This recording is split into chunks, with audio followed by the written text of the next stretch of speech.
자, 오늘 본문 말씀은요, 예수님의 그 5대 사건 중에 두 번째 사건입니다. 그 예수님의 5대 사건. 첫 번째는요, 성육신이죠. 성육신. 예수님이 이제 인간의 몸을 입고 이 땅에 태어나신 것. 그것이 첫 번째 사건이라면 두 번째가 바로 오늘 변화산 사건입니다. 세 번째는 뭘까요? 고난이죠. 십자가에 달려 고난 받으시고 그리고 죽으시고 마지막은 부활하시고 승천하시는 것. 그래서 고난, 죽으심, 그리고 부활, 승천, 이 다섯 가지 사건이 예수님의 큰 사건입니다. 오늘 그 다섯 가지 사건 중에 변화산 사건에 대해서 우리가 좀 다루려고 하는데요. 본문을 우리가 정확하게 이해하려면 그 앞에 있는 내용이 무엇이 있는가, 그 배경에 또 어떤 것들이 깔려 있는가를 좀 살펴봐야 되는데요. 먼저 그 16장 21절부터 분위기가 이제 잡혀가기 시작합니다. 어떤 분위기냐면 21절에서 이제 예수님이 제자들에게 비로소 내가 장로들과 대제사장과 서기관들에게 고난을 받고 그리고 죽게 될 것이다. 그리고 3일 만에 살아날 것이다 라는 것을 제자들에게 이제 말씀하십니다.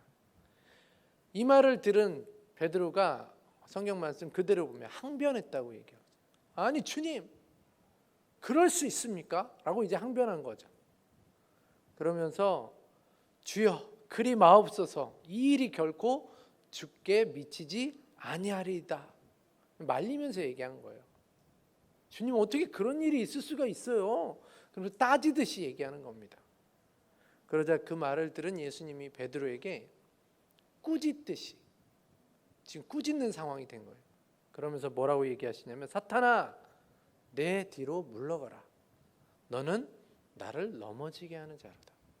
여러분, 이 앞에 어떤 고백이 있는지 아시잖아요, 그죠? 마태복음 16장에 베드로가 주는 그리스도시요 살아계신 하나님의 아들이십니다 라고 믿음으로 고백했는데, 그 얼마 지나지 않아서 이제 예수님이 자기가 이제 앞으로 대제사장과 서기관들과 그리고 장로들에게 고난을 받다가 내가 죽을 것이다 라고 얘기하니까 베드로가, 그렇게 신앙을 고백했던 베드로가 주님 그러면 안 됩니다 라고 주님을 말렸던 것이죠. 베드로는 신앙을 고백했던 아주 믿음이 좋은 사람이었다가 갑자기 사탄과 동일한 사람이 되어져 버렸던 것이 바로 마태복음 16장의 그 앞부분의 이야기입니다. 그리고 나서 예수님께서 제자들에게도 부탁합니다. 다른 제자들에게도 자기뿐만 아니라 십자가를, 제자들도 십자가를 지고 나를 따라야 된다라고 말씀하시죠. 그러면서 27절에 보면 그때 각 사람의 행한 대로 내가 갚아주겠다. 십자가를 지면 그렇게 고난받고 억울하게 끝나는 것이 아니라 내가 갚아주겠다라고 말씀하십니다. 그리고 나서 28절 마지막 절에 예수님이 죽기 전에 인자가 그의 왕권을 가지고 돌아오는 것을 보는 자들도 있을 것이다. 그렇게 얘기한 것이 16장입니다. 그리고 오늘 이제 17장으로 넘어가게 되는 것이죠. 오늘 본문 말씀은요, 그 16장 마지막 절에 죽기 전에 내가 다시 그 영광을 가지고 오게 될 것, 원래 하나님의 모습을, 원래 하나님이었던 나의 모습을 보는 자들이 있을 것이다 라는 것을 보여주는, 그것을 이루시는 장면을 기록한 본문이 바로 오늘 본문인 거죠. 오늘 본문에 예수님께서 변화하시는 모습을 보이신 사건은요, 예수님의 그 본래 모습을 보여주시는 거예요. 본래 하나님이셨고 예수님의 진짜 하나님으로 영광을 가지고 계셨을 때, 영광을 받으셨을 때 모습이 어떤지를 보여주시고 있는 게 오늘 마태복음 17장의 장면입니다. 오늘 본문 1절 우리 다 같이 한번 읽겠습니다. 마태복음 17장 1절 말씀 우리 다 같이 읽겠습니다. 시작. 엿새 후에 예수께서 베드로와 야고보와 그 형제 요한을 데리시고 따로 높은 산에 올라가셨더니, 이제 제자들 중에 3명을 데리고 산에 오르십니다. 16장 28절에 보면 살아있을 때 예수님의 영광을 볼 자들이 있다고 그랬는데 바로 이 세 사람인 거죠. 주님은 원래 어떤 분이신가를 보여주시려고 이제 3명의 제자들을 데리고 이제 산에 오르시고 계시는데요. 그들 앞에서 예수님이 갑자기 변하시는 거예요. 옷과 얼굴이 광채가 났다라고 표현하고 있습니다. 그리고 뜬금없이 모세와 엘리야가 나타나서 모세와 엘리야와 대화를 하는 장면을 연출하시게 되죠. 우리 다 같이 2절과 3절 다 같이 읽겠습니다. 시작. 그들 앞에서 변형되사 그 얼굴이 해같이 빛나며 옷이 빛과 같이 희어졌더라. 그때 모세와 엘리야가 예수와 더불어 말하는 것이 그들에게 보이거늘. 지금 예수님이요 얼굴과 옷이 빛이 나시는 거예요. 그리고 예수님이 다시 오실 때 어떤 모습인지를 지금 보여주시고 계시는 거죠. 하나님이시니까 그 하나님의 그 영광 그대로 빛이 날 수밖에 없는 그런 상태가 되신 겁니다. 그런데요, 하나님이 그 하나님이시라는 것을 보여주시려면 이왕이면 좀 구름을 막 빽빽하게 옆에다 두고 아니면 구름 위를 막 걸어 다니시든지 아니면 좀 놀고 있는 천사들 한 10만 명 딱 불러다가 뒤에다 쫙 병풍처럼 세워놓고 딱 폼 잡고 이렇게 서 계시든지 뭐 그러셔야 되는데 갑자기 지금 뜬금없이 엘리야와 모세를 데려다 놓고 얼굴이 환해지면서 이야기를 나누는 장면이 나오신다는 거죠. 왜 모세와 엘리야를 불러다 놓고 이야기하고 계실까요? 왜 본인이 하나님이시라는 거, 본인이 영광을 가지고 있을 때, 영광을 받으실 때의 모습을 보여주시려고 하시는데 왜 하필이면 모세와 엘리야를 데리고 와서 얘기를 하셨을까? 이것은요, 유대인들과 그리고 제자들을 예수님께서 생각하셔서 예수님이 누구신지를 잘 알려줘야 되는데 예수님이 본래 하나님이시라는 것을, 그리고 그 하나님의 영광을 얻으시려면 이제 어떻게 되는지를 좀 보여주기 위해서, 알려주기 위해서, 이해하기 위해서 지금 그들의 눈높이에 맞춰서 모세와 엘리야를 불러서 그들의 눈높이에 맞춰서 지금 설명해 주시려고 변화산의 일들을 하시는 것이죠. 2000년 전의 제자들, 2000년 전의 유대인들, 예수님의 고난을 이해할 수 있을까요? 예수님의 부활이라는 것을, 예수님의 죽으심, 예수님이 하나님이시다, 이것을 이해할 수 있었을까요? 우리야 뭐 설교도 많이 듣기도 하고 또 예수님에 대해서 또 많이 읽기도 하고 뭐 영상물로 보기도 하고 뭐 여러 가지 것들로 많이 배웠으니까 우리는 예수님의 죽으심, 고난, 부활, 승천 다 알죠. 2000년 전에 제자들과 유대인들은요, 예수님이 메시아 하나님이라는 것을, 그리고 그분이 앞으로 죽게 될 것을 잘 이해할 수 없었어요. 그러니까 잘 모르니까 가르쳐주기 위해서 지금 모세를 등장시키고 엘리야를 등장시켰던 거죠. 두 사람은요, 구약에 굉장히 유명한 인물입니다. 대부분의 학자들은 모세는 율법을 상징하는 상징성을 가지고 있다. 율법이 메시아에 대해서 설명하고 있지 않느냐. 그리고 엘리야는 선지자를 대표하고 있다. 선지자가 앞으로 메시아에 대한 얘기들을 많이 하지 않았느냐. 그것의 이제 확증, 그것의 실증이 예수님이시다라는 것을 알려주기 위해 모세와 엘리야를 불러내셨다라고 이야기를 하고 있습니다. 그 두 명하고 친숙한 사람을 불러내서요, 예수님의 고난과 죽으심 그리고 그 부활을 설명하시려고 하는 게 오늘 변화산 사건의 중요한 핵심이에요. 이런 거죠. 이번에 캄보디아 선교 가시잖아요. 캄보디아에 정말 문명과 떨어져 있는 그런 소수민족들이 있다고 쳐봐요. 그런 사람들한테 제가 지금 핸드폰을 안 가지고 있는데 스마트폰에 있는 카톡을 어떻게 설명해 줄 거예요?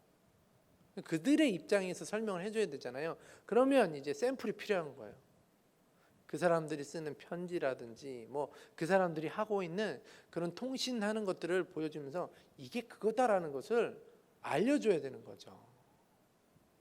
예수님이 메시아라는 거, 예수님이 하나님이라는 거, 그 하나님이 고난받으시고 그 하나님이 고난 후에 영광이 있을 거다라는 거, 참모습이 이거다라는 것을 2000년 전의 유대인들은 이해할 수가 없었어요. 메시아에 대한 다른 개념을 가지고 있었기 때문에 메시아는 와서 정치인으로서 또는 굉장히 능력을 가진 분으로 여기를 다 통일해버리고 로마를 우리가 정복할 것이다, 뭐 그런 생각들을 하고 있었기 때문에 절대 그거를 이해할 수 없었던 거죠. 그래서 그들에게 친숙한 모세와 엘리야를 불러서 예수님을 알게 해주신 것입니다. 그리고 오늘 변화산 사건은요, 그 모세가 얘기했던 신명기 18장 15절의 성취이기도 하죠. 우리 신명기 18장 15절 우리 다 같이, 우리 앞에 띄워드리니까 우리 다 같이 한번 읽겠습니다. 시작. 내 하나님 여호와께서 너희 가운데 내 형제 중에서 너를 위하여 나와 같은 선지자 하나를 일으키시리니 너희는 그의 말을 들을지니라. 무슨 말입니까? 새로운 모세, 나 같은 사람이 나올 거다라고 지금 말하는 거죠. 이제 모세가 말한 그의 말을 듣는 시대가 됐다라는 거예요. 그래서 예수님의 변화산 사건은요, 이제 예수의 시대가 시작되어졌다. 모세가 그렇게 얘기하지 않았니? 모세가 기다렸던, 모세가 얘기했던 그가 바로 나다라고 지금 시청각 교육을 해주고 있는 거죠. 그런데요, 오늘 이 변화산 사건, 그것은 단순히 그래 모세가 얘기했던, 엘리야가 얘기했던, 율법이 얘기하고 선지자가 얘기했던 메시아만을 보여주기 위해서 오늘 그 변화산 사건을 우리에게 보여주신 것이 아니라는 거죠. 앞으로 그 메시아가 어떤 일을 하게 될 것인가도 제자들에게 보여주게 됩니다. 힌트는요, 마태복음 17장 9절에 있어요. 우리 17장 9절 마지막 절 다 같이 한 목소리로 읽도록 하겠습니다. 시작. 그들이 산에서 내려올 때에 예수께서 명하여 이르시되 인자가 죽은 자 가운데서 살아나기 전에는 본 것을 아무에게도 이르지 말라 하시니. 병행 구절이요, 누가복음 9장 31절에도 나오는데요, 그 부분에 뭐라고 얘기하시냐면 이제 예수님의 죽으심에 대해서 이야기를 하셨다라고 말씀합니다. 영광으로 나타나고 앞으로 내가 진짜 하나님이다라는 것을 보여주는 그 현장 속에서 예수님은 죽은 자 가운데서 다시 살아나실 것에 대해서 말씀하고 계신다는 거죠. 다시 말하면 죽을 것에 대해서 이야기하고 계시는 거예요. 우리 예수님은요, 모세보다 엘리야보다 더 우월하신 메시아예요. 그렇지만 그 메시아가 어떤 분이시냐면 고난을 받고 죽임을 당한 후에 영광을 받게 될 것이다 라고 지금 말씀해 주고 있는 거예요. 주님의 영광은 고난이 먼저 있다라는 것을 우리에게 말씀해 주고 있는 거죠. 고난을 통해서 부활의 영광이 있다, 고난 후에 영광이 있다라고 지금 그들에게 메시아는 그런 존재다라고 말씀해 주고 있는 것입니다. 여기에서요, 기독교만의 그 독특한 영광에 대한 이해가 있는 것이죠. 세상의 영광은요, 출세하고 성공할 때 영광이 드러납니다. 그러나 주님이 오늘 변화산을 통해서 우리에게 말씀해 주시는 주님이, 하나님이 원하시는 영광은요, 고난을 통해서 드러나는 영광이다라고 말씀해 주고 있는 것이죠. 여러분 왜 사십니까? 그러면 이렇게 얘기하시는 분들이 꼭 있어요. 왜 사냐면 웃지요. 그럼 바보들이나 하는 얘기예요. 잘 모르니까 웃는 거죠. 성경에서 분명히 왜 살아야 되는지에 대해서 말씀해 주고 있습니다. 고린도전서 10장 31절 말씀, 우리 준비된 말씀 한번 다 같이 읽도록 하겠습니다. 시작. 그런즉 너희가 먹든지 마시든지 무엇을 하든지 다 하나님의 영광을 위하여 하라. 그러니까 출세를 왜 하냐고요? 하나님의 영광을 위해서. 그러니까 공부를 왜 잘해야 되죠? 하나님의 영광을 위해서. 종교개혁을 왜 했어야 됐나요? 솔라 그라시아, 오직 영광, 하나님의 영광을 위해서 종교개혁도 일어나는 거예요. 그래서요, 가끔 청년들에게 이런 말을 듣게 됩니다. 목사님, 제가 사업가가 돼가지고 나중에 돈을 많이 벌면 하나님께 영광 돌리겠습니다. 제가 좋은 대학에 가서 그냥 훌륭한 사람이 돼서 하나님께 영광을 돌리겠습니다. 제가 금메달을 따서 하나님께 영광을 돌리겠습니다. 틀린 말이 아닙니다. 그러나 피조물이 잘해서, 피조물이 상을 받아서, 피조물이 열심히 노력해가지고 뭔가 돼서 하나님이 영광을 받는다? 하나님이 그 피조물이 그렇게 잘 되는 것을 통해 영광 받는 것을 통해서 하나님이 막 어깨가 으쓱대는 그런 영광을 받는다? 저는 그런 하나님 안 믿으려고 합니다. 왜 그렇죠? 피조물이 잘해서 영광 받는 하나님 무슨 전지전능하신 분이시겠습니까? 피조물이 상 받아서 1등해서 피조물이 열심히 살아서 얻은 그것을 통해서 대박 나서 그래서 영광 받는다? 그럼 하나님이 아니죠. 하나님은 그냥 스스로 계셔도 영광을 받으시는 분이에요. 원래 그냥 가만히 계셔도 영광 그 자체라는 거예요. 그럼 언제 하나님의 영광이 됩니까? 정말 하나님께서 영광 받으신다, 우리를 통해서 하나님께서 영광 받으신다, 그거는요 우리가 세상 사람들과 다르게 구별되게 살아갈 때 하나님은 그것을 통해서 영광 받으시는 줄 기억하시기 바랍니다. 똑같이 밥 먹고 똑같이 살아가는데 하나님께 소망을 두고 세상과 다른 하나님을 향한 목적, 하나님에 대한 소망, 하나님의 약속을 믿고 살아가는 자들을 통해서 하나님은 영광 받으시는 거예요.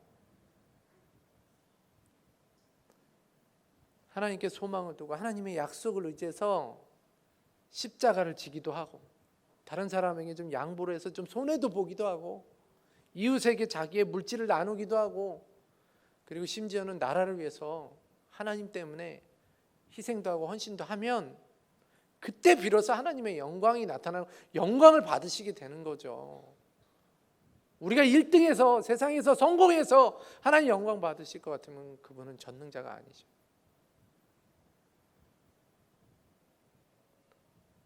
내가 출세하고 내가 성공해서 하나님께 영광을 드릴 수 있다면 우리 하나님은 얼마나 무능한 하나님이 되시겠냐는 거예요.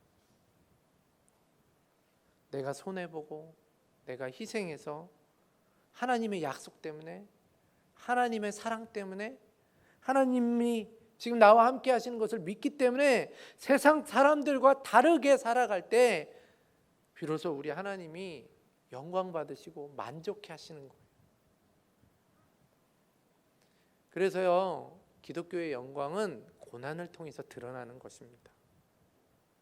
예수님을 따른다는 것은요 그 예수님이 고난을 통해서 영광 받으신 것처럼 우리도 예수님처럼 고난을 통해서 영광이 드러나는 삶을 살겠다고 하는 거예요. 예수님을 따르는 사람은 그러니까 영광만을 구하는 자가 돼서는 안 된다는 것입니다. 세상의 승리, 세상에서 성공, 그걸로 하나님께 영광 돌리는 거 아니에요. 영광을 받기 위해서 고난도 받아야 되는 거죠. 로마서 8장 17절 우리 다 같이 한번 읽겠습니다. 시작. 자녀이면 또한 상속자 곧 하나님의 상속자여 그리스도와 함께한 상속자니 우리가 그와 함께 영광을 받기 위하여 고난도 함께 받아야 할 것이니라. 그리고 그 고난 후에 하나님께서는 분명히 영광이 있다라고 약속해 주십니다. 우리 18절 다 같이 읽겠습니다. 로마서 8장 18절 시작. 생각하건대 현재의 고난은 장차 우리에게 나타날 영광과 비교할 수 없도다. 아멘. 이것이 하나님이 우리에게 말씀하고 있는 영광이라는 거죠. 이것을 잘 이해하고 있지 못한 사람이 베드로예요. 지금 베드로는요 예수님이 변했어요. 하나님처럼 변했습니다. 어쩜 얼굴만 변한 게 아니라 옷도 환해졌네? 거기에다가 모세라는 어마어마한 사람, 엘리야라는 어마어마한 사람이 딱 나타나서 얘기를 딱 나누니까 딱 좋아. 그러면서 주님한테 뭐라고 부탁해요? 주님 괜찮으시면요 여기다 초막셋을 짓고요 우리 여기서 잘 살아보죠. 베드로 안에는 영광에 대한 올바른 개념이 없었던 거예요. 베드로는 이 예수님의 이 변화된 모습을 보고 그냥 그 자리에 있기를 원했던 거예요. 근데 이것은 하나님과 전혀 다른 방향의 선택인 거죠. 우리 4절 다 같이 읽겠습니다. 오늘 마태복음 17장 4절 시작. 베드로가 예수께 여쭈어 이르되 주여 우리가 여기 있는 것이 좋사오니 만일 주께서 원하시면 내가 여기서 초막셋을 짓되 하나는 주님을 위하여 하나는 모세를 위하여 하나는 엘리야를 위하여 하리이다. 베드로의 잘못을 세 가지로 요약할 수 있는데요. 첫 번째는 그는 사람이 죽거나 또는 십자가를 지지 않고도 영광을 얻을 수 있다라고 지금 오해하고 있어요. 그게 좋다라고 생각하고 있는 거예요. 지금 예수님이 갑자기 변하고 모세, 엘리야 나타나니까 야, 이 사람들 데리고 지금 사람들 모이라고 그래. 야, 구약에 이 위대한 인물이 나타났으니 어마어마한 일이 생길 거야. 사람들을 빨리 모이라고 그래. 막 그래서 민심을 막 같이 만들고 한데 묶어서 로마를 어떻게 해보겠다. 지금 그런데 지금 있는 거예요. 고난은 하나도 없는데 영광만 얻으려고 하고 있는 거죠. 많은 사람들이요, 고난은 거부하고 축복만 구하는 분들이 있어요. 목사님 기도 좀 해주세요. 저희 사업이 잘 되게 기도해 주세요. 목사님 기도해 주세요. 저희 아이가 좋은 직장 갈 수 있도록, 좋은 학교 갈 수 있도록. 중요합니다. 그런데 그 영광을 받기 이전에 하나님과 동행하며 사는 고난이 있어야 된다는 거예요. 구별됨이 있어야 된다는 거예요. 근데 베드로는 지금 그러지 못하는 거죠. 천국의 영광을 얻기 위해서 우리들의 일상의 삶에서 십자가를 지고 사는 것에 대해서는 생각 없는 거죠. 두 번째로 지금 베드로가 잘못 생각하고 있는 것은요, 현재를 천국이라고 지금 착각하고 있는 거죠. 김남준 목사님 그래서 이런 내용이 있었습니다. 현재 한국의 성도들 중에 과연 천국을 사모하는 사람이 몇 명이나 있을까? 여기가 좋사오니 뭐 굳이 저 하늘나라까지 갈 필요가 있겠습니까? 강남에 있는 아이들한테 예수 믿으면 천국 가 이랬더니 우리 집이 천국이야 그 얘기하더라고요. 현재를 지금 이 상황, 자기한테 있는 그 상황만 지금 바라보고 있는 거죠. 그게 좋으면 천국이라고 여기는 거예요. 세 번째로 오해하고 있는 것, 잘못 생각하고 있는 것은 모세와 엘리야가 지금 주님과 똑같은 수준이다라고 생각하고 있는 거예요. 물론 모세, 엘리야 구약의 위대한 인물들입니다. 그렇지만 주님과 같은 수준이 아니죠. 얼마나 답답했으면요, 하나님께서 직접 말씀하신다니까요. 우리 5절 말씀 다 같이 읽겠습니다. 시작. 말할 때에 호련히 빛난 구름이 그들을 덮으며 구름 속에서 소리가 나서 이르시되 이는 내 사랑하는 아들이요 내 기뻐하는 자니 너희는 그의 말을 들으라 하는지라. 원문에 보면요, 이는 내 사랑하는 그 아들이요. 지금 예수 그리스도 이 세상에 그 어느 것과도 바꿀 수 없는 그 아들이다. 내가 사랑하는 존재다. 지금 모세, 엘리야와 견줄 수 없는 인간, 그런 사람이야. 그런 존재야. 지금 그 예수가 그 아들을 이제 앞으로 고난을 당하게 하고 앞으로 죽게 해서 그래서 너희를 구원하게 될 것이고 그 후에 영광이 있을 것이다 라고 지금 하나님께서 그것을 말씀해 주고 있는 거예요. 하늘에서 소리가 들리니까요, 이 사람들이 두려워서 떨기 시작했습니다. 하나님의 임재 앞에서 누가 떨지 않겠습니까? 이사야도 화로다 내가 망하게 되었다라고 얘기하지 않습니까? 오늘 이 사람들도 동일하게 두려워 떱니다. 우리 6절 다 같이 읽겠습니다. 시작. 제자들이 듣고 엎드려 심히 두려워하니. 하나님께서 얼마나 답답했으면 야 헛소리 그만하고 듣기만 해라. 지금 이 얘기를 하고 있는 거잖아요. 뭐라고 얘기해요? 너희는 저희 말을 들으라. 얼마나 지금 베드로가 잘못된 말을 하고 잘못된 생각을 하고 있으니까 메시아, 고난, 영광은 그런 게 아니다라고 지금 그 예수 그리스도의 말만 들으라라고 말씀해 주시고 있는 거잖아요. 그런데요, 우리도 이 말에 귀 기울여야 돼요. 우리도 영광하면 잘못된 생각을 할 때가 너무나도 많이 있어요. 하나님하고 타협한다니까요. 하나님 저 요거 해주시면요 이렇게 할 거예요. 다시 말씀드리지만 우리 하나님은 피조물이 요거 잘해서 영광 받으시는 그런 분 아니에요. 그냥 스스로 영광스러운 분이세요. 하나님 앞에 그런 거 가지고 타협하지 마세요. 그냥 당연히 우리는 하나님 때문에 하는 겁니다.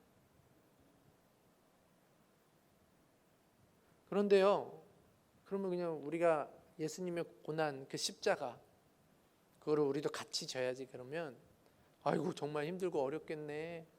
아이고 예수님도 죽었는데 우리도 죽겠네. 아무 소망이 없지 않겠습니까? 근데 오늘 본문은요, 우리 주님의 모습이 우리에게 소망이 되는 것을 발견하게 되는 거죠. 지금 중요한 사역에 대해서 예수님이 말씀해 주시고 내가 누구다라는 것을 알려주시는 아주 중요한 순간이에요. 자기의 본래의 모습을 보여주면서 영광은 고난으로부터 되어진다라는 것을 지금 제자들에게 알려주고 있는 장면입니다. 그런 중요한 순간에 사실 제자들은 한심한 모습을 보여주고 있는 거죠.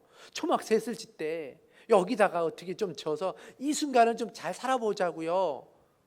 그렇게 타협하고 있을 때 사실 나 같으면 야 너네도 정말 넌덜머리가 난다. 3년이나 나를 따라다니는데 아직 날 몰라? 뭐 그러면서 예수님 화낼 만도 하신데, 그런데 우리 주님은 어떻게 하시냐고요. 우리 7절 다 같이 읽겠습니다. 시작. 예수께서 나와 그들에게 손을 대시며 이르시되 일어나라 두려워하지 말라 하시니. 여기에 우리의 소망이 있는 겁니다. 우리는요 베드로 같은 존재들이에요.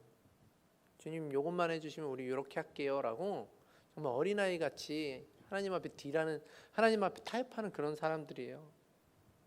그래서 예수님이 가르쳐 주신 대로 우리가 십자가를 져야 되는구나, 우리가 이 땅에서 다른 사람과 구별되는 그런 고난의 삶을 살아야 되는구나, 아 그럼 얼마나 힘들까, 그렇게 하고 있는 우리들을요 하나님은 그냥 내버려 두시는 분이 아니시라는 거예요. 오늘 분명히 우리에게 말씀해 줍니다. 우리에게 손을 대시고 두려워하지 말라라고 위로해 주시는 분이시죠. 우리가 엉뚱한 선택을 하고 우리가 엉뚱한 잘못을 해도요 하나님은 그런 제자들 우리들을 위로해 주시고 사역에 다시금 동참시키시는 분이십니다. 여러분 우리 하나님이, 우리 주님은 그런 분이심을 기억하시면서 오늘 주님만 의지하며 살아갈 수 있는 주의 백성들 되시길 주님의 이름으로 축원합니다. 산통 다 깨고 분위기 다 깨고 분위기 파악 못해도요 하나님은 그런 제자들 우리들을 위로해 주시고 우리를 다시금 주의 사역에 동참시키시는 분이세요. 오늘 그것 때문에 소망이 있는 거예요. 여러분 오늘 하나님의 영광은 이 세상 영광과 다릅니다. 이 세상의 영광은 다 육신의 정욕이나 또는 안목의 정욕, 이생의 자랑과 연관되어 있지만, 그러나 하나님의 영광은 우리가 십자가를 질 때, 고난 중에 있을 때 드러나는 것인데, 그 고난 중에서도 하나님은 우리를 그냥 내버려 두시지 않는다라는 것이죠. 하나님 승진하게만 해주시면, 하나님 내가 대학에만 들어가게 한다면, 하나님 내가 결혼만 하면, 여러분 그게 얼마나 가겠습니까? 1억만 생기면 내가 영광 돌리겠습니다. 로또 당장 맞게 해주세요. 웃는 분들 다 의심스럽습니다. 1억이 얼마나 갈까요? 1억 받으면 좋잖아요. 1억이라는 돈이 작은 돈이 아니잖아요. 어마어마한 돈이에요. 그런데요 1억 받으면 정말 하나님께 영광 돌리고 하나님 때문에 평생 그렇게 살 수 있을 것 같아요? 그렇지 않는다고. 그때 그 기간이 얼마나 갈지 모르겠지만 1억을 얼마나 또 탕진할지 금방 쓸지 모르겠지만 1억이 지나가면 그때 가서는 또 원망하고 또 넘어지는 거죠. 여러분 하나님께 영광되는 삶은 그런 것이 아니라는 거예요. 주님과 같이 십자가를 지는 것입니다. 그럴 때 하나님께 영광이 되고 그런 자에게 하나님의 영광이 임하게 되는 줄 믿으시기 바랍니다. 자기를 포기하고 하나님의 영광을 위해서 살아가는 자들, 하나님께서는 그들을 엄청난 것으로 보상해 주실 줄 믿으시기 바랍니다. 이것을 믿는 것을 믿음이라는 거예요. 그런데요 오늘 본문에서 주시는 그 영광을 위해서 자기를 포기하고 먼저 그의 나라와 그의 의를 구하기 위해서 자기를 희생하는 자들을 하나님은 그냥 내버려 두시지 않을 거라는 거죠. 왜냐하면 오늘 분위기 파악 못하고 딴소리하고 있는 베드로와 제자들을 하나님은 또 손을 내밀어서 토닥토닥 어루만지시면서 다시 일어나자라고 하신 분이시기 때문에 오늘 우리의 삶의 현장 속에서 예수님 때문에 고난을 선택하는 우리들의 삶을 하나님은 그냥 내버려 두시지 않을 거라는 거예요. 많이들 삶이 녹록하지 않다라고 얘기합니다. 상황이 좋지 못하다고 얘기합니다. 경제가 너무 어렵다고 얘기해요. 오늘 젊은 청년들 열심히 공부하고 열심히 했는데 한 6살짜리 되는 아이가 유튜브에서 돈 버는 거 듣고서는 김 빠진대요. 스펙 만들고 막 열심히 했는데 6살짜리가 몇 억씩 막 몇 천만 원씩 벌어버리니까 그렇게 힘들다고 합니다. 그런데 그렇게 힘든 삶을 하나님은 우리를 그냥 내동댕이 쳐서 그래 힘든데 니네들 그렇게 힘들게 살아라라고 내버려 두시는 분이 아니시라는 거죠. 십자가를 지는 삶, 그렇게 똑같이 어려운데도 하나님의 약속을 믿고 구별된 삶을 살아가는 것, 고난을 선택하는 것 쉽지 않습니다. 그렇지만 우리 주님은 두려워하지 말아라. 손으로 우리를 어루만져 주시고 우리를 이끌어 가시는 분이세요. 우리가 넘어져도 일으켜 주시는 분. 오늘 우리가 쓰러져도 다시금 토닥거려서 자 가자. 오늘 그 하나님의 은혜가 여러분들 삶 가운데 동일하게 일어나는 줄 믿으시기 바랍니다. 지금 삶에서 주님의 음성만 의지해서 주님을 위해 십자가를 지고 주님의 영광을 위해 살아가는 주의 백성들 되시길 주님의 이름으로 축원합니다. 그 영광을 위한 고난이 어렵더라도 포기하지 마시고 하나님이 우리와 함께 하시다라는 그 믿음 가지고 오늘을 살아갈 수 있는 주의 백성들 되시길 주님의 이름으로 축원합니다.